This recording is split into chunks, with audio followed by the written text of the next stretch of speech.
Hello comrades, உங்களை வேற ஒரு புது வருஷத்தில் ஒரு புது வீடியோலேருந்து மீட் பண்ணுறதுல I am so happy. So this will be the first upload in my channel for this year 2026. Plan for so much of content இந்த வருஷம். Hope it all works according to my plan. And உங்களுக்கும் I hope this year works all to your plans. And நீங்கள் உங்கள் personal life and professional லைஃப்பில் நிறைய சக்ஸஸை meet பண்ணுறதுக்கு I am wishing you the best for it. So இந்த particular upload மூலிமா I am trying to make a series of videos. எனக்கு பிடிச்ச சினிமாக்களையும் நான் படித்து எனக்கு பிடிச்ச புக்ஸையும் வந்து ரெக்கமெண்ட் பண்ணுற மாதிரி ஒரு சீரீஸ், ஹேம்ஸ் ரெக்கமெண்ட்ஸ் அப்படின்ற ஒரு சீரீஸை புதுசாக ஆரம்பிக்கலான் இருக்கேன். I love cinema so much. இந்த சினிமா அதிகமாக பார்த்து அதில் இருக்கவங்க நிறைய பேர் ரெக்கமெண்ட் பண்ணதுனால நான் வந்து புக்ஸும் நிறைய படிக்க ஆரம்பிச்சிருக்கேன். நிறைய சொல்ல முடியாது, கொஞ்சமாக படிக்க ஆரம்பிச்சிருக்கேன். ஸோ அந்த வகையில் இந்த வாரம் வந்து 2 மாதம் முன்னாடி வந்தது ஹோம் பவுண்ட் அப்படின்ற ஹிந்தி படம் தான். ரொம்ப ரொம்ப பர்ஃபெக்டாக எடுத்திருந்தாங்க இந்த படத்தை. எனக்கு ரொம்ப நாள் கழிச்சு ஒரு நல்ல படம் பார்த்த ஒரு ஃபீல். இந்த படத்துக்கு அந்த கிளைமேக்ஸ் சீன்லாம் வரப்போ ஒரு மாதிரி I had to let out my tears. அந்த அளவுக்கு வந்து ரொம்ப எமோஷ்னலாக இருந்துச்சு.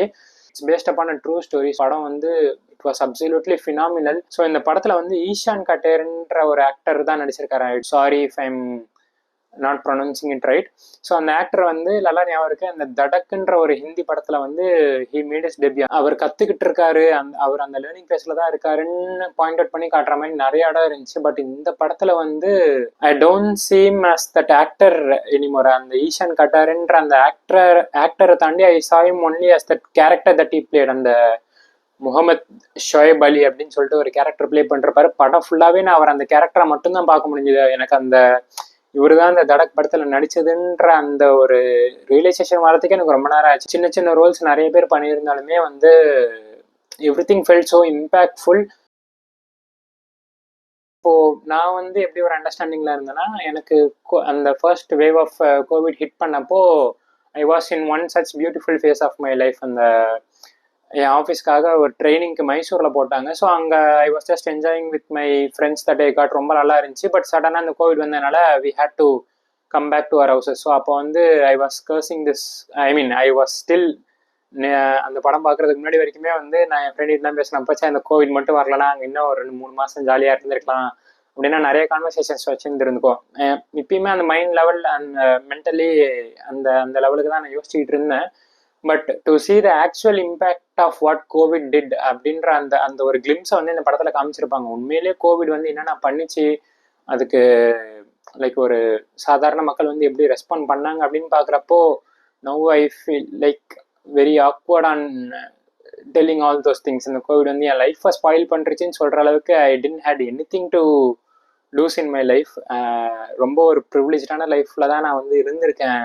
ஈவன் இந்த ஒஸ்ட் ஆஃப் டைம்ஸ் அந்த கோவிடுன்ற அந்த ஒரு கொடிய நேரத்தில் கூட, இந்த லாக்டவுன் எல்லாத்துலேயுமே கூட I didn't lose anything that much அப்படின்னு தான் தோணுச்சு. ஏன்னா இந்த படத்தில் காட்டினது கூட கம்பேர் பண்ணுறப்போ அந்த அந்த டிகிரி ஆஃப் பெயின்னு சொல்லுவோம்ல, ஸோ அது வந்து பார்க்குறப்போ எனக்குலாம் அதெல்லாம் வந்து ஒன்றுமே இல்லை. நான் இப்போ லூஸ் பண்ணது நான் ஜஸ்ட் ஒரு 2 மாதம் என் ஃப்ரெண்ட்ஸோட ஜாலியாக இருந்திருக்கேன். அந்த டைத்தை மிஸ் பண்ணேன்றதுக்காக ரொம்ப புலம்பித்தாலும் நினச்சா இப்படி பண்ணுறச்சு அந்த கோவிட் அப்படின்னு சொல்லிட்டு. But to see the actual impact of it, அந்த நார்த் இந்தியாவில் அதுக்கு அந்த ரெகுலர் வேஜஸ்க்கு ஒர்க் பண்ணுற பீப்புளுக்கெல்லாம் அது எவ்வளோ பெரிய ஒரு இம்பேக்ட் தந்துச்சு. அவங்க எப்படி எல்லாம் திருப்பி they were trying to go back to their home.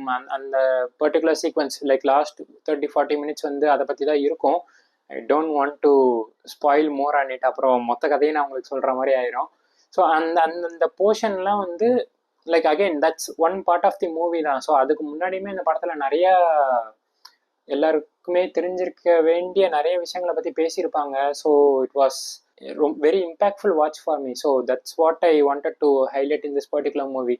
So I recommend all of you to watch this movie as well. ஏதாச்சும் உங்களுக்கு ஒரு 2 மணி நேரம் டைம் கிடச்சி நீங்கள் ஃப்ரீயாக இருக்கப்போ தயவு செஞ்சு இந்த படத்தை பாருங்கள். பை எனி மீன்ஸ் நெட்ஃப்ளிக்ஸ் இருந்துச்சுன்னா நெட்ஃப்ளிக்ஸில் பாருங்கள். இல்லாதவங்க எப்படியோ டெலகிராம்லேயோ எங்கேயோ எப்படியாவது பிடிச்சி இந்த படத்தை பாருங்கள். தமிழ் டப்பில் இருக்கான்னு தெரியல, I am not sure. But ஹிந்திலேயே கூட இருந்தாலும் பாருங்கள், சப்டைட்டில்ஸோடு வச்சு பாருங்கள். ரொம்ப இம்பேக்ட்ஃபுல்லான படமாக உங்களுக்கும் இருக்கும்னு நம்புகிறேன். அதை பார்த்துட்டு உங்கள் மைண்டில் ஓடின திங்ஸ் எல்லாம் என்ன, இப்போ நான் ஃபீல் பண்ண மாதிரியே நீங்களும் நிறைய ஃபீல் பண்ணிருக்கீங்களா, what were your thoughts about it அப்படின்னு சொல்லிட்டு எனக்கு ஷேர் பண்ணுங்கள். ஸோ இதே மாதிரி வேறு ஏதாவது புக் ஆர் மூவி ரெக்கமெண்டேஷன்ஸோட I will meet you so soon. Until then, good bye comrades.